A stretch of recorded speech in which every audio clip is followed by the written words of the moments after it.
Welcome to the Lawyerist Podcast, a series of conversations about law practice. Each week, we talk with legal entrepreneurs and innovators about building a successful law practice in today's challenging and constantly changing legal market. And now, here are your hosts.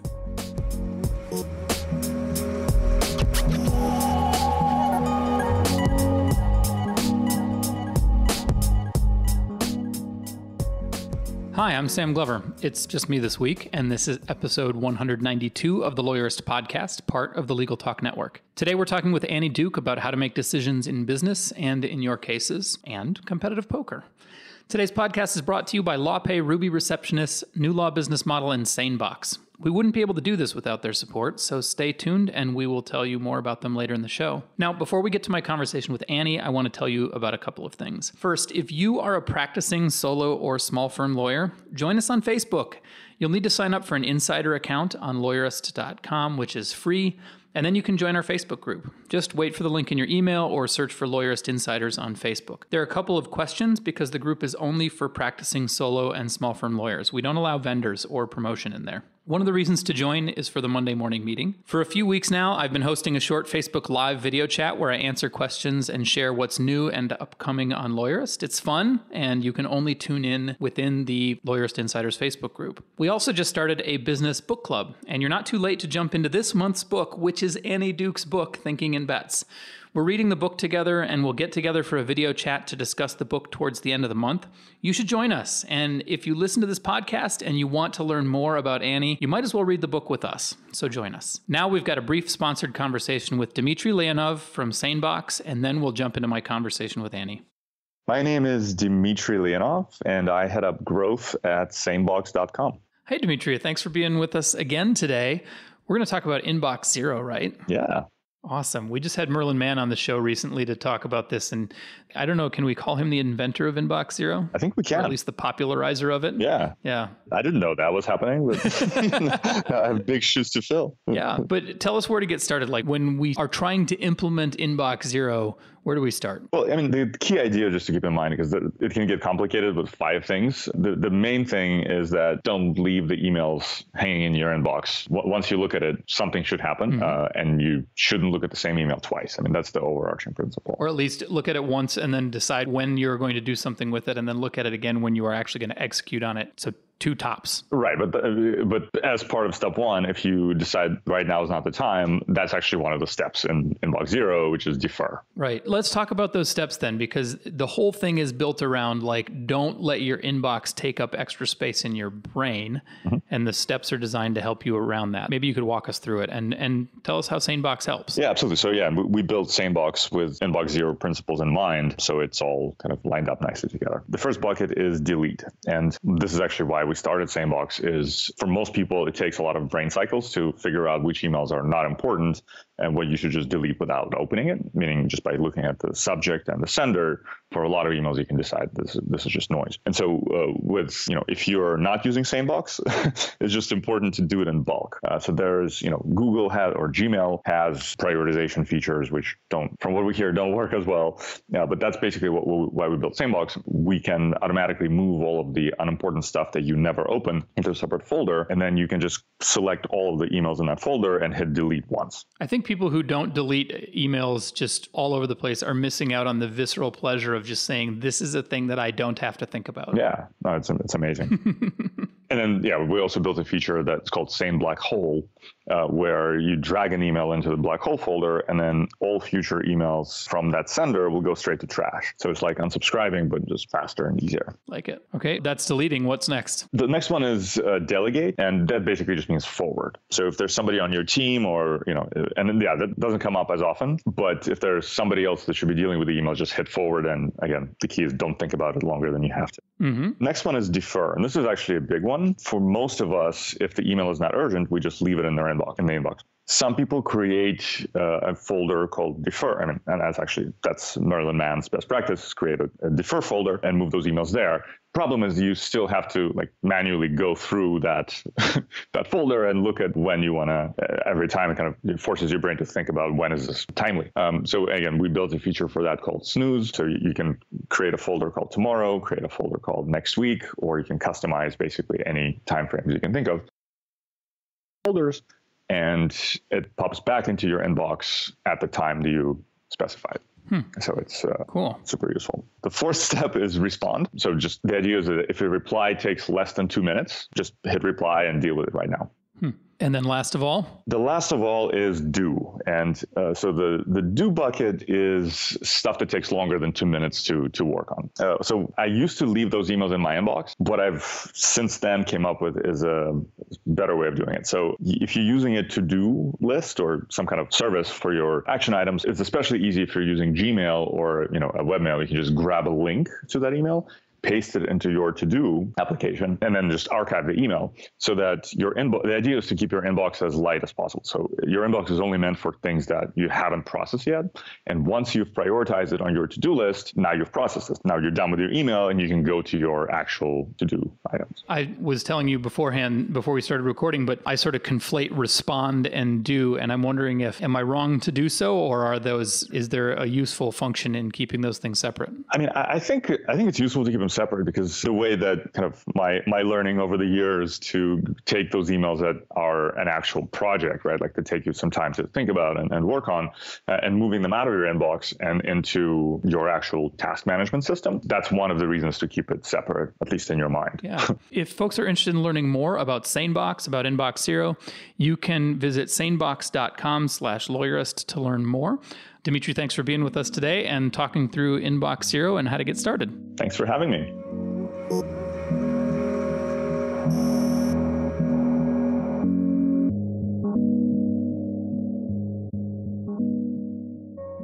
I'm Annie Duke.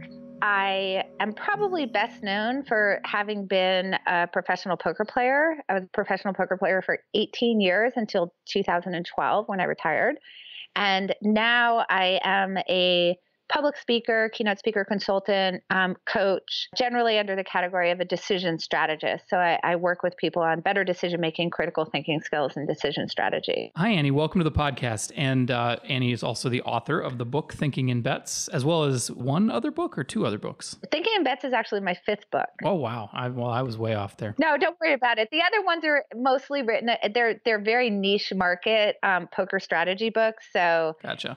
Yeah, it's not like anybody would be like, oh, yeah, I remember that book, unless they were specifically trying to learn poker. So we'll put a link to Thinking in Bets in the show notes for sure. But Annie, so how does one come to being a professional poker player? Well, I guess it depends on the time period. So nowadays, I suppose it would be like becoming a professional anything that you see on television. You'd go, oh, that looks really interesting on television. I really like that. Let me try that for myself.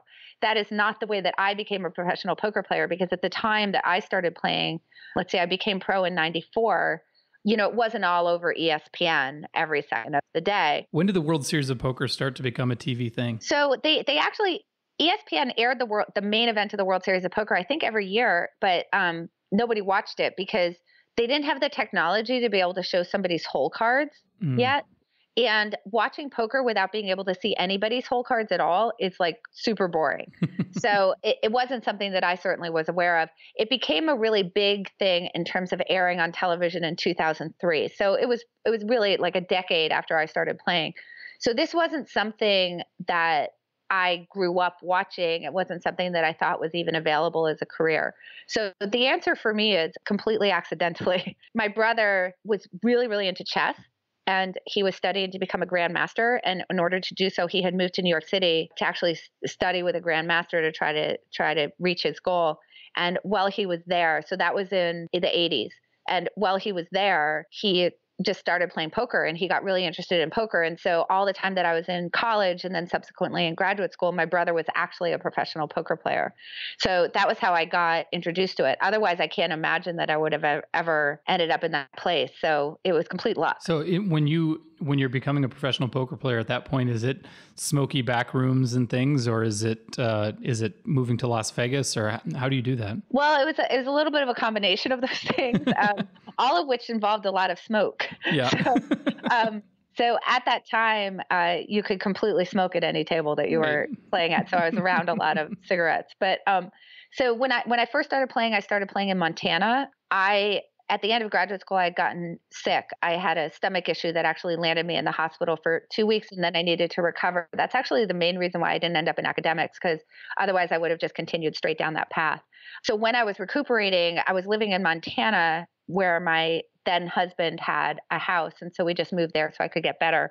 And there were poker games in Billings, Montana, which was in a place called the Crystal Lounge in downtown Billings. It was, if you kind of imagine, like, what does a Billings bar in downtown Billings called the Crystal Lounge look like in 1992 or something, just make it like about 20% worse than what's ever in your head. I've got like Roadhouse in my head. Is it similar, like kind of Roadhouse-y? It was no, like it was a small little bar, very smoky. Like there were video poker machines there, so there were a lot of people like pulling handles, but it was not any of the other things that a bar can be, like a place to pick people up or a place to socialize. It was a place where people just went to drink.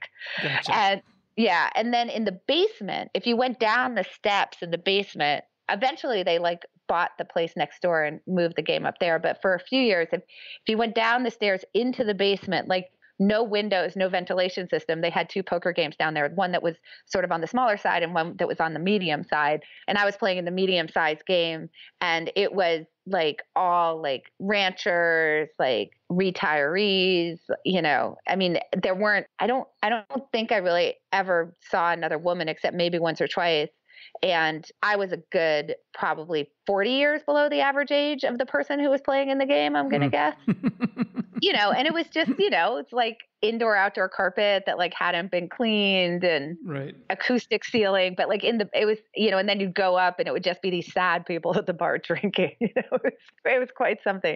Eventually I moved to Las Vegas and played in the casinos there. Still just as smoky, but there was more light anyway. So I'm wondering, like, what makes someone good at poker? What does it take to make money as opposed to just sitting there and losing it? Well, I think that there are different paths to becoming a great poker player. I think that there are some people who have an approach which is just really good instincts to a particular form of the game.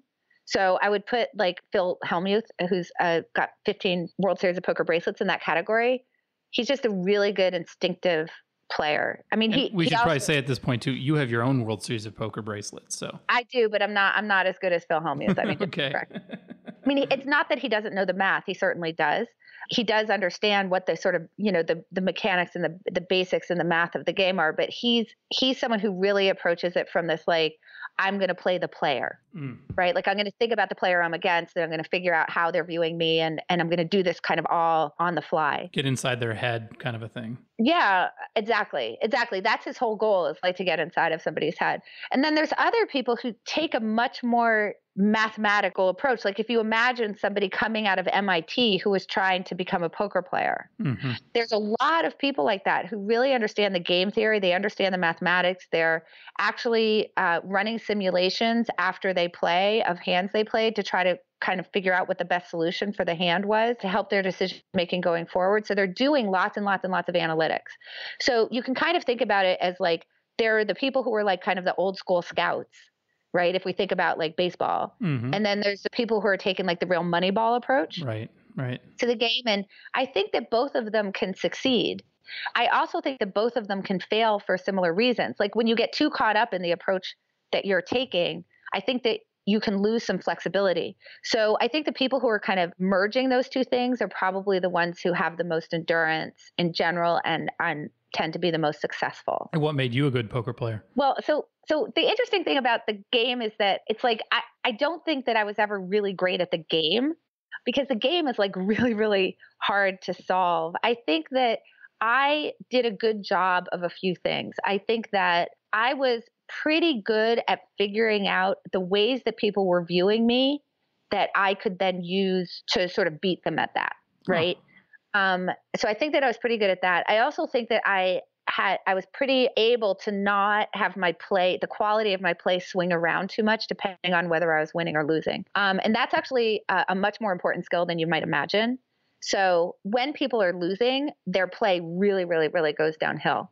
So there's a lot of people who like on their best day are playing like incredibly brilliant poker, but they get so emotional at what's sort of happening at the table that all of a sudden they go from like an A game to a D game, and they're spending so much time playing their D game because of their emotions that they actually don't end up winning overall, even though their fundamentals are really good. And I think I was pretty good at I was always sort of playing my game. I had some variation, but I think not as much as others. And then I think also one of the things that was a strength for me was I was pretty open-minded. I was trying to hear what other people were doing and saying and thinking and figure out how to incorporate that into my game. And one of the things was that I started teaching poker partly because I liked it and I liked teaching from when I was in graduate school, but also because it really forced me to have a clarity about my own game that I found very helpful. So I think that it was that idea of being open-minded to my own ability to be able to explain the things that I was thinking about and what I was trying to do, and really saying like, if I can't explain this to the seminar that I'm teaching, then I'm not allowed to just say like, this is the way you're supposed to do it. Trust me. Right. I have to go back and relook at the way that I'm thinking about it. And through that process, I think my game changed a lot, but I had to be open-minded to being willing to change. And I think that was also one of my strengths. So if listeners aren't already getting the idea, we're going to pivot this and talk about cognitive science and decision making. But now that we've talked some about how you came to poker, where does that background come from? How do you pivot yourself from being a professional poker player to teaching people how to make better decisions? I love that question because the answer is there was no pivot. So let me explain. I think that there was some point at which I thought I was pivoting. And then as I got deeper into it, I realized there hadn't been a pivot. So that was an interesting journey of mine that I'd love to sort of relay. So I started off my life as an academic. I went to Columbia undergrad. And while I was at Columbia, I double majored in English and psychology. And during the whole 4 years I was there, I was the research assistant to somebody in the psychology department whose name was Barbara Landau. Lovely. She's now at Johns Hopkins. And so I was really, during my undergraduate years, being trained as a scientist. And she encouraged me to go on to graduate school.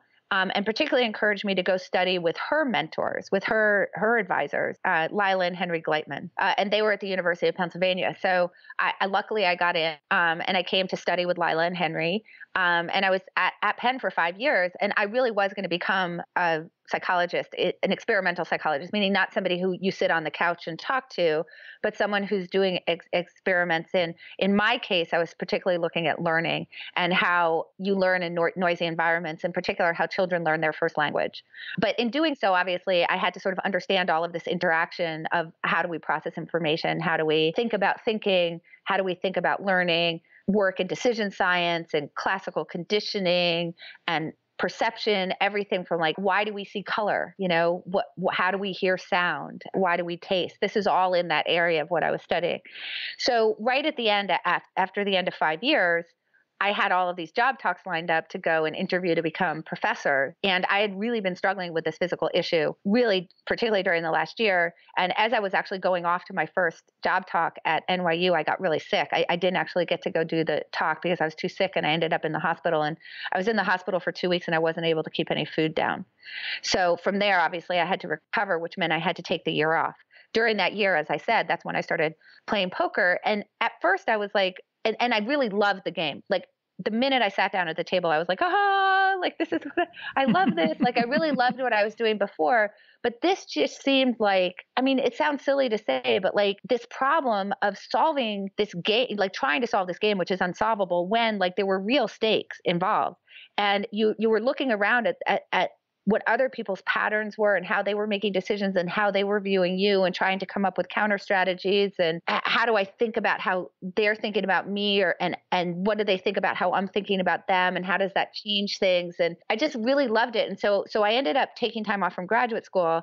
That time off ended up being 18 years before whatever, like things happen. But I thought now I'm doing something different. And then what happened was in 2002, I got asked by a group of a hedge fund that was doing a retreat for its options traders to come and speak to them about risk and how you might manage risk and how poker might inform thinking about risk. And not that I hadn't seen the relationship between what I was doing in graduate school and poker before, but this was the first time that it really hit me as I was trying to communicate this to a group of people, how much I hadn't pivoted at all. Because what I realized was the problems that I was dealing with in poker, which is this very noisy environment where you get an outcome, right? You win or lose the hand, and your job as a player is to try to figure out why. Why did that happen? And the issue is it's not really tightly connected. It's not like chess. If I lose a game of chess to you, I know why. I didn't play as well as you did.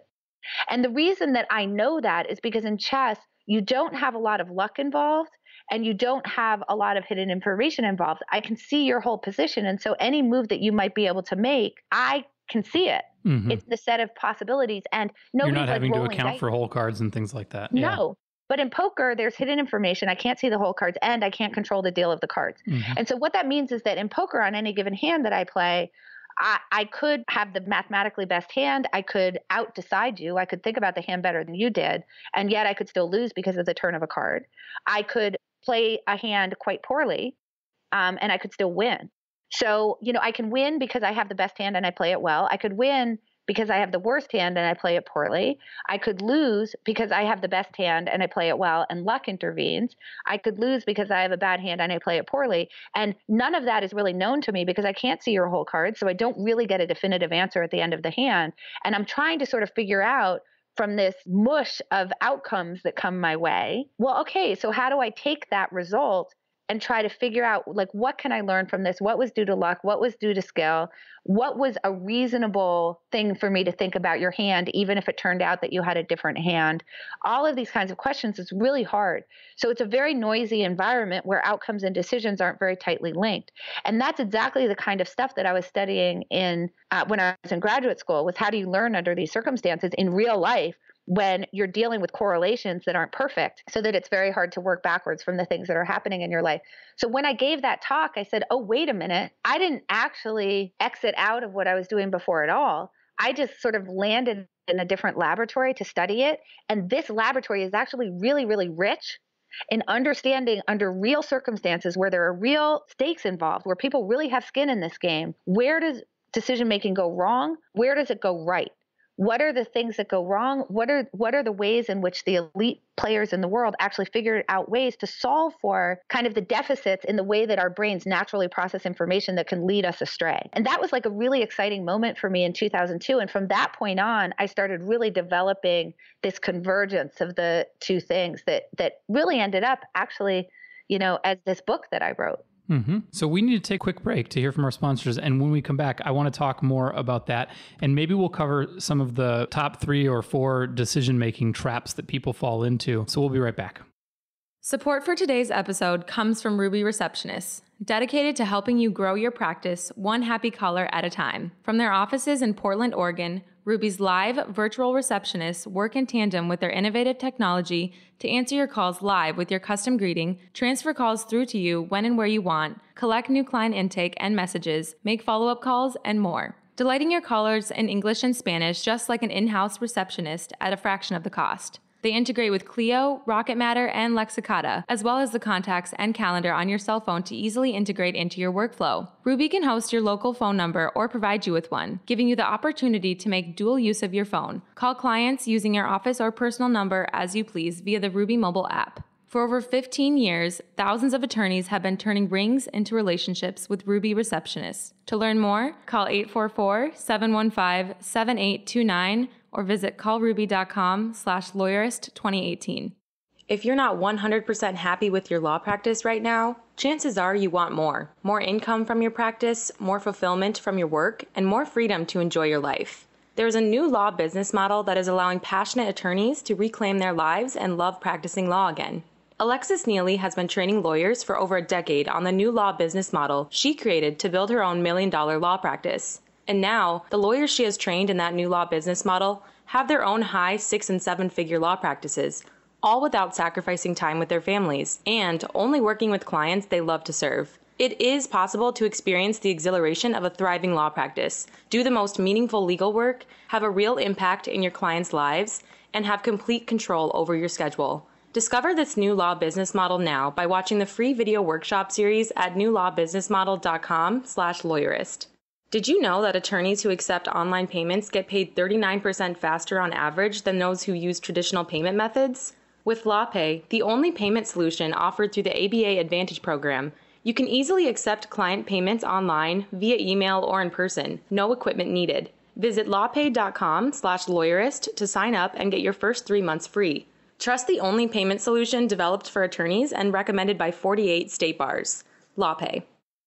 Okay, we're back. So, Annie, it sounds like when people describe, say, Jeff Bezos, the CEO of Amazon, as playing chess while everyone else is playing checkers, you would say that he's playing something more like poker. Yes, I would say that he actually, Jeff Bezos is attributed with saying, I assume he actually said it, that his goal is to get to 70% on a decision and then he'll make it because speed is important. Mm-hmm. And that's actually not a chess way of thinking. That's a poker way of thinking. Yeah. So I'm pretty sure that he is. So yeah, when people say, oh, he's playing 3-dimensional chess, I'm like, no, he really, what they're saying is that he's playing poker and he's playing it really well. I mean, Jeff Bezos really understands uncertainty and that you can't control the outcomes that you have. What you can do is really think about what are the set of the ways that things can possibly go, try to get some idea of what the probabilities of those things are, and then make sure that you're prepared for each of those outcomes so that you're nimble. And I would say that describes what Jeff Bezos has done pretty well. So help us figure out, like, when we're approaching a problem, whether it's, a negotiation in a case, or let's say it's valuing a case,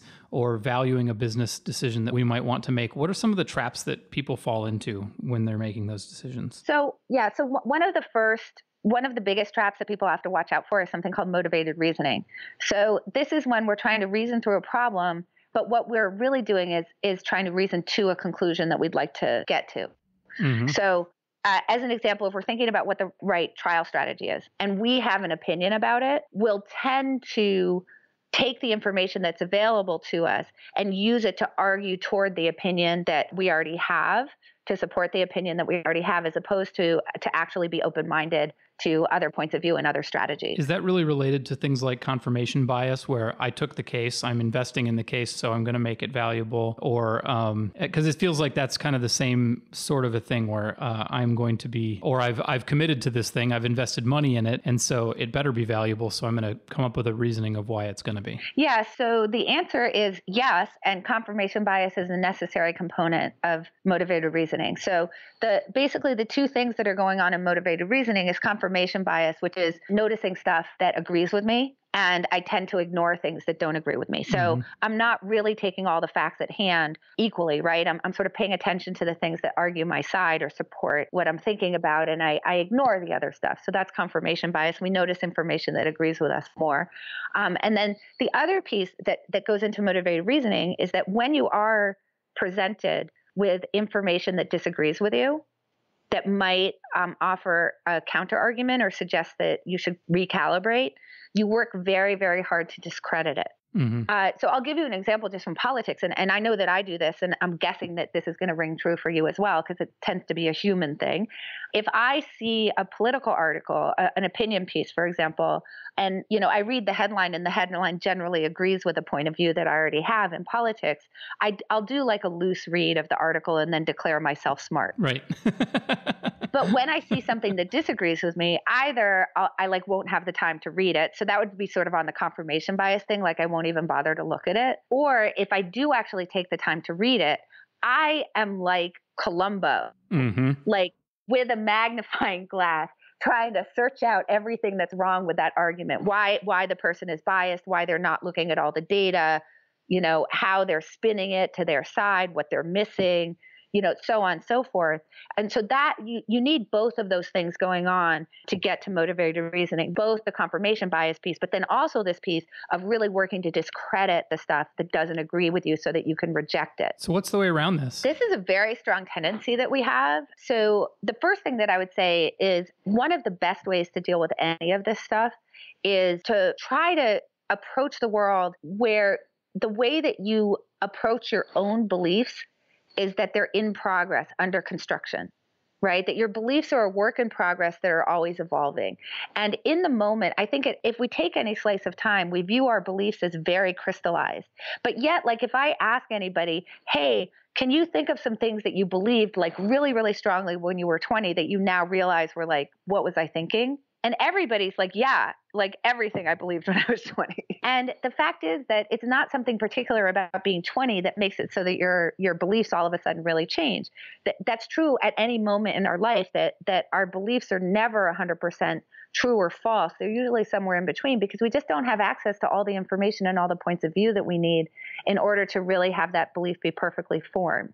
And you can see this like just in general in terms of like humankind as well. Like it was a consensus opinion for a long time that the earth was flat or that the sun revolved around the earth and not the other way around, for example. And those are things that have changed because there were scientists who were sort of poking at that and challenging those views. And you should think about your own beliefs that way too. So that's step number one, is to really view your beliefs as much more kind of loosely held, right? Mm-hmm. So that you're more open-minded to information that's coming in. And that doesn't mean that you can't decide with conviction. You can still decide with conviction because in that moment, that's the best information that you have. And that's what Jeff Bezos is saying when he says he wants to be 70%, right? Like, given the information I have, this is the best information I have. I'm making this decision with conviction. But I'm also going to keep these beliefs relatively loosely held so that I can be more open to other information. So that's piece number one. And part of what that means is that you want to approach the world not asking, why am I right? Because you kind of already know why you're right. We have a tendency to reason toward why we're right, but to ask instead, why am I wrong? To always say, why am I wrong? And to challenge yourself to think that way. That's one of the reasons why the book is titled Thinking in Bet. Because if you declare something to be true, like, for example, if you say the Democrats are going to take the House in November, and I say to you, well, do you want to bet on that? What happens is that you generally say, well, I didn't say for sure. Right. It forces you to reassess how certain are you? Right. Exactly. Exactly. So it just brings up the uncertainty. So that's number one, is to try to sort of do that for yourself. But the thing is that we fall prey to this stuff all the time. And actually, in some ways, the smarter we are, the worse it is. Because when we start to be aware of things like confirmation bias, we'll say, oh, but I'm sure I know this isn't confirmation bias. I'm aware of it. And then that sort of gets put to the side.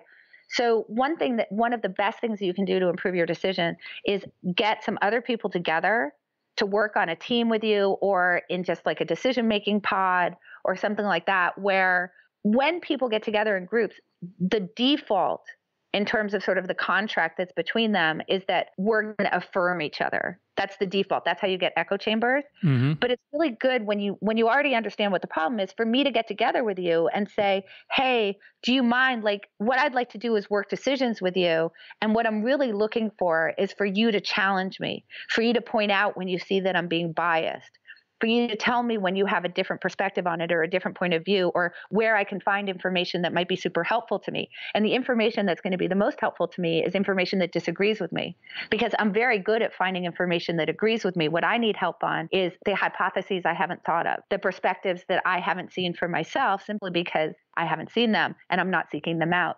So that you're basically changing what becomes harm in the social interaction. So normally, if I'm just having chit chat with someone at like a cocktail party and I express an opinion and they're like, that's wrong, that's sort of viewed as harm. Like, you've done harm to me by saying that I'm wrong.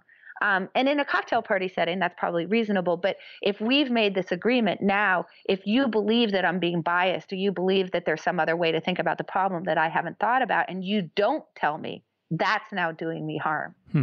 That's interesting. Yeah, I've recently read some evidence that strongly suggests that diverse teams get an advantage here too, because something about the diverse makeup of the team forces people to check their assumptions. Right. And it sounds like when you're assembling your team, doing it with an eye towards diversity may give you an edge when it comes to this. Right. Because so different people have interacted with the world differently in their lives, and the world has interacted with them differently in their lives, and they offer perspectives that you can't yourself have. So when you're trying to work through a decision, the most important thing is to really look at it from every possible angle, so that you're challenging your assumptions, you're challenging your biases. You're always asking, is there a better way? Is there something I'm missing? Why am I wrong? Tell me why I'm wrong. Tell me what I'm missing. And the problem is that if you've got a bunch of people who all think exactly the same way, there's not going to be quite as much power in the group, because you're just going to be working with sort of clones of yourself. Right. So you're going to be losing out on that opportunity to be able to get those diverse viewpoints that can actually challenge your own status quo. So, like, I like to refer back to John Stuart Mill on this one, Because, what his point of view was that even if you're sure that something is true, it's still very important for you to engage with people who really believe that it's not. Mm-hmm. Because otherwise it just becomes the way that we do things.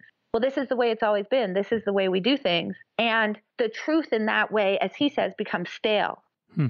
Because you don't really know your side of an argument if you can't be challenged by the other side of the argument. Right. And look at how important what he said is, because it took somebody challenging that the earth is flat for us to figure out that it's round. So even though people at that time were completely positive, they were 100% sure that the earth was flat, someone had to come along and say, no, I'm going to challenge that. And when that got held up to scrutiny, it didn't hold up very well. And that's what you always want to do, is take your own status quo ideas, the way that you always do things, the way you think, what you think is right, and hold them up to those challenges. And in order to do that, you need people with truly, authentically different viewpoints as you, in order to do that in a really robust way. I've also heard and read that another way to make this happen is to bring somebody who is ignorant into the group after it has started. So they are going to ask the dumb questions that you are then forced to explain. And in explaining it, I think you sort of check your assumptions. So if somebody walks in and nobody has told them that the earth is flat, they may wonder why you're thinking that. Right. And why isn't it round? And then you have to justify it. Exactly. So that goes back to something that Richard Feynman said, the great physicist, which is that you don't really know anything until you can explain it to an 8-year-old. Exactly. Yeah. And so what happens when you bring in somebody who's ignorant? Maybe an 8-year-old. Right. Maybe an 8-year-old is, first of all, you have to explain it at its most basic level. They're going to ask you those really basic questions that are going to challenge you. But here, I think, is the really important piece of it, is that in order to actually explain it to them, you have to de-jargonize. Mm-hmm. And one of the ways that I think that particularly intelligent people who are verbally adept get away with arguing to their conclusion is with jargon, because jargon makes us all sound smart.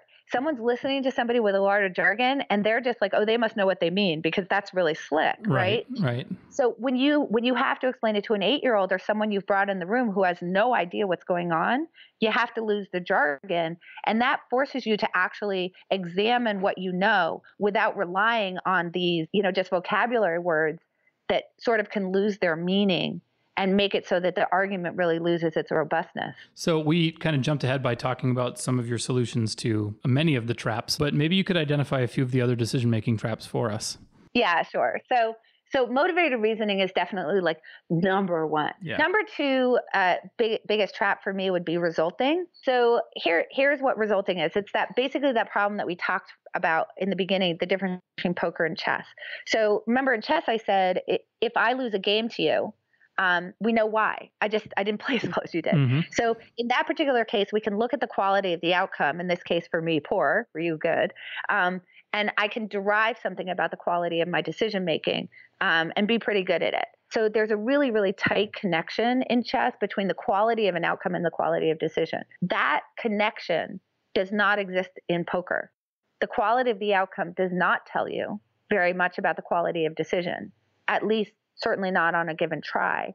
And that's true of most things in life, right? So we can think about like super simple, right? If I drive through an intersection and I get through safely, you don't actually know from that whether I made good decisions, whether I followed the rules of the road or not. Yeah. Because there's just luck involved, right? Like I could have gone through a red light and, nobody hit me. I could have gone through a green light and also gotten through safely. Likewise, if I get in an accident, it's not clear whether it was my fault or not. You need to do more investigation in order to get there. This one really resonates for me because precedent is such an important part of the way lawyers just view the world. And it tends to seep into the way lawyers make decisions about their businesses and about valuing and about, the way they do things. And it feels to me like, reasoning backwards from the result is kind of, anecdotes versus actual data again. Mm-hmm. And it's not about, did you make the right call? It's, well, it turned out good every time, so I must have done it right. And that isn't necessarily true, right? I think that's what you're saying. Yeah, not at all. I think, what I like to say is we should spend less time patting ourselves on the back for the good stuff that happens, but also less time with self-recrimination for the bad stuff that happens. Mm-hmm. So I've been thinking about this a lot recently, actually, about the way that we treat the good and bad results, and when do we actually go in and dig in and try to figure out, like, oh, was there something wrong with our decisions? And what we tend to do, if we're really trying to learn, is the tendency is when we have some kind of unexpectedly bad outcome, everybody's going in and doing the postmortem, right? Like, we're going to go in and we're going to try to figure it out. And, people are trying to figure out who to blame, which is kind of a silly thing to do anyway. Right. And, but that's what's causing them to dig into the process. And then when they're digging in, they're only ever asking one question, which is, how could this not have happened? Right. How could we not have lost in this way? And there's two problems with that. One is that you miss the opportunity to just become a better predictor of what an outcome is going to look like by not looking at unexpected wins also. So what happens when you have an unexpected win? You just pat yourself on the back and walk on, right? You don't look in and say, was I actually off in my forecast? Like, was that actually an easier win than I was predicting? Because that's really important for being able to refine your strategy going forward, right? Like, you could think about it in real estate. If I am investing in a house and an appraisal comes in much lower than I expect, that's a problem. I should go in and try to figure that out and figure out, was that just in the set and it was just part of the variation, or did I miss something in my model of the way that I'm modeling the value of the house? But also, if it comes in unexpectedly high, I should do the exact same process. Because if I'm missing the fact that that actually has a higher valuation than my model predicted, I'm going to miss some really good investments. I'm going to pass on houses that I shouldn't be. Mm-hmm. This makes me think of the data that suggests that, like in football, you should always go for it on fourth down, because you will win more games, you will get more first downs if you always go for it on fourth down.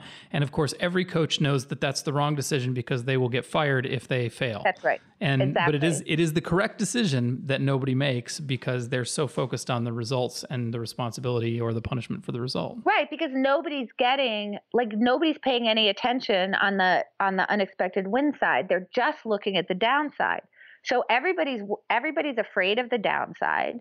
When you go in and you do any kind of postmortem or deconstruction of the decision process, it's generally triggered by some kind of downside result, even though an unexpected upside result should be just as problematic for your decision making going forward, because it means that you got it doesn't always mean, sometimes it's just in the distribution, but it can mean there's something wrong with your decision process that you didn't expect it, right? And then here's the other thing that's wrong with it, is that it's unidirectional the way that you think about it. So when you have a loss, you're thinking about, how could I have done better? But the fact is, sometimes you should have done worse. Sometimes I win and I should have actually lost. Here's a simple example. If I run a red light and I get through that light okay, I should have actually done worse than I did, right? Mm-hmm. So it's not like, ooh, look at me, I'm so great at going through red light. It's, oh gosh, I should have actually done worse. So that should change my behavior. So you can think about this, for example, like in investing, right? Like, sometimes you win really big and it's unexpected. And then when you look at it and you go back and look at the decision process, you realize that you actually had way too big amount of money invested in that, whatever that instrument is or whatever that position was. And it turned out that you should have actually lost less because you should have never had that much money in that investment in the first place. You should have never bet that much in that investment. So you can have situations like that as well. Like, you could have a situation, if you're a trial lawyer, where you end up really winning really big at trial, but there's information that reveals itself during trial that makes you realize that it was actually much dicier than you thought, and the settlement offer that you received earlier would have been better to take, right? Likewise, you might take a settlement offer because you're just trying to lock the win in, where after really looking at it and digging down into the decision process, it actually turns out that you should have taken the chance and gone to trial because you would have, won a lot more. So it can work in both directions, but if you're not willing to look at both directions, you're going to miss a whole lot. So we've talked about motivated reasoning and resulting. Maybe you can give us one more trap, and then we'll make everybody go read the book to get the rest of them. Yeah. So the last trap that I'll talk about is that we tend to really discount our future self in favor of what's happening in the moment. So what happens is that we tend to get sort of dragged down into the gravity well of what's happening right now. And it's very hard for us to see out of that into kind of like, how is this really going to look in terms of how is this going to affect some future version of myself? How is some future version of myself going to feel about this? So we end up making a lot of decisions in order to sort of make ourselves feel better in the moment without thinking about how that might affect us in the future. So we can think about that, for example, actually, in terms of the normal social interaction that we have. Like if I ask somebody in the abstract, if you were talking to somebody and you knew for a fact that they had some really crucial piece of information that would make it so that some idea that you had was absurd, would you want them to tell you that? And I think that most people would say, yeah, of course. Like if I'm not sure about that. Have you heard about this study where they gave a whole bunch of people STD tests and then asked them if they wanted to know the results, and like 80% of the people said no, they didn't want to know. Well, yes, that's true. That's true. But thinking people, yes. Yes. I mean, I think most people in the abstract. Yes. In the abstract would like to know. So they haven't. So actually, I think that if you said to them, like, I'm going to give you a test, would you like to know the results? I think most of them probably would have said yes in advance. Mm-hmm. But once they've actually taken the test, they don't want to know. So that's actually a pretty good example of this. So it's like, yeah, if I'm wrong about something, if I believe the earth is flat and you happen to know it's round, I probably would like you to tell me. But when it gets down into the moment of it, it feels so bad. You know, you feel attacked. You become defensive. You don't feel good that you can't even hear it. So even though we kind of know, like, hey, future Annie would really like to have that correction, in the moment, you know, I don't want to hear it. So this is actually a really big problem. It's called delay discounting or temporal discounting. I think that people might be familiar with it from like these studies where they say to people, do you want $100 today or $120 in a year? And people are like, no, I want $100 today. And this works not just in terms of like monetary exchanges, but also in terms of our own learning. We'll give up a lot of learning opportunities in the moment just to not feel like we were wrong. And it actually makes it so that we're not able to learn from the things that are happening to us very well. So, you know, I think that that's one of the biggest problems. So do we kind of imagine ourselves, our future selves, and try to approach the negotiation or the decision from the future self instead of our present self? Yeah. So there's basically two ways you can do it. In the moment of the decision, it's really good to imagine how you'll feel about it in a year. Or imagine if it had happened a year ago, how you would feel about it. It's a way to get sort of some mental time and space away from it. So like one of the examples that I give in the book is if you're on the side of a road and you don't have cell service and it's freezing cold and raining and you get a flat tire and you don't have a jack, you feel like it's literally like the worst thing that's ever happened to you in your life. And I can't believe I'm so unlucky. And this is just the most horrible thing that's ever happened to a human being.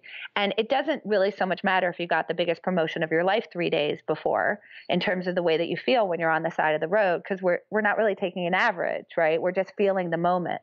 But if I could get to you in that moment and say, well, in a year, do you think that this incident will have affected your happiness at all? You know, I mean, most yes, people if you can laugh about it. Yes, exactly. That's what I always say. So most people say no, and I always argue no. It gives you a good cocktail party conversation. Right. So I actually think it improves your life. And so here's an incident that if I can get you to think about it in a year, you'll probably think that maybe it's neutral or it improves your life. But in the moment, you think no worse thing has ever happened to a human being. So the more that you can sort of like imagine, how am I going to feel about this decision in a year? You know, am I going to be happy or sad in a year? What kind of effect is going to help you to get to a better place in terms of the decision making? And then you can actually turn that on its head and say, the more that you're able to kind of anticipate bad outcomes, the better strategically you'll be. And the more you'll actually then be able to deal with the bad outcomes when they happen, because you're already going to have sort of metabolized them and thought about them. So prospectively in a decision, it's really good, first of all, to sort of really entrench in your process that there's always more futures that can occur than the one that will occur. And the more that you're willing to explore all the different scenarios, all the different outcomes that could happen, and start to take a stab at what the probabilities of those things happening are, the better off you'll be. Because first of all, just thinking about the probabilities of them, even though you're obviously never going to be exact, causes you to be information hungry. It causes you to go seek out those other perspectives and to start asking, like, how can I get better at figuring out these probabilities? And then it starts to think, well, then, okay, if I know all these things can happen, what can I do in order to increase the chances that the good stuff happens and decrease the chances that the bad stuff happens? And if the bad thing happens, now I can think in advance about what my reaction is going to be so that you're less emotional in the moment because you've already got a plan in place. You've already thought it through. That's the first thing, is to sort of think about like what's just over the horizon in terms of the outcome. And then the second thing you can do is actually to do that thing of sort of working backwards and say, okay, like, you know, it's the end of the negotiation and things have gone really well. What had to have happened for that to have occurred, and then it's the end of the negotiation and things went about as badly as possible, what likely happened in order for that to have occurred. And that allows you to kind of uncover, like, what are the things that you likely did? What are the things where luck intervened? How can I kind of support the kinds of behaviors that will prevent the bad outcomes and create the good outcomes? And then this ends up acting as really a prophylactic for resulting. You're just much less likely than when a result occurs to just say, oh, well, that must mean the decision was bad. And instead, when a result happens, you'll say, well, this was in the set of things that I possibly anticipated, and it was one of many possible outcomes. And you're much more likely to be able to sort of have more of that kind of reaction. It sounds a little bit like cognitive behavioral therapy, but for decision making. Yeah, I like the way that you put that. It does a little bit. I hadn't really thought about it that way, but yes, I agree. So essentially, everyone should stop focusing on outcomes and start focusing on decisions, and then be happy with your decisions if you've made the best decision you can, and then not worry about outcomes. Yeah, I mean, one thing I would say is that I don't think that we're supposed to totally ignore outcomes in two ways. One is that certainly over the long run, outcomes do tell you something. If I flip a coin once, it doesn't tell me very much about the coin. But if I flipped it 10,000 times, it tells me something about the coin. So number one, like, if you do have enough data, you can start to learn something from that. That's number one. But also number two is I do think it's very important to have triggers for going in and looking at decision process, because otherwise I think that you can fall into the trap of we're totally outcome neutral, and so this is the way that we do things. And I think that then you lose some of the opportunities to challenge your decision process. And I think that you want to always be sort of poking around and challenging your decision process, so it doesn't just become sort of the status quo, like this is the way we do things, don't question it. But I think that what's important is that the outcomes that trigger looking in the decision process aren't just bad outcomes that are unexpected. Because when that happens, then it all becomes about the bad outcomes. I think it's important that you have sort of the full range. When you have really unexpectedly good outcomes, that makes you go in and look at your process as well, so that you get kind of neutral in terms of outcome quality. And it's more about your forecasting being off, which is actually much more related to the decision process than the quality of a single outcome. So if listeners want to hear more about how to make good decisions and how to think about risk and the future and all of these issues, check out Annie's book, Thinking in Bets. The link is in the show notes. Annie, we actually gave out copies of Thinking in Bets at our last conference. Oh, thank you. It's and we've gotten good feedback on it. So thanks for being on the podcast. I really appreciate it. All right. Thank you.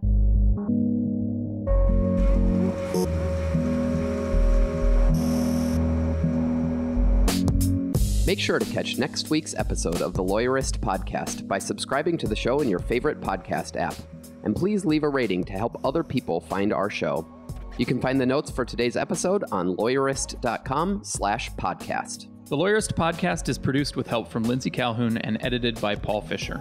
The views expressed by the participants are their own and are not endorsed by Legal Talk Network. Nothing said in this podcast is legal advice for you.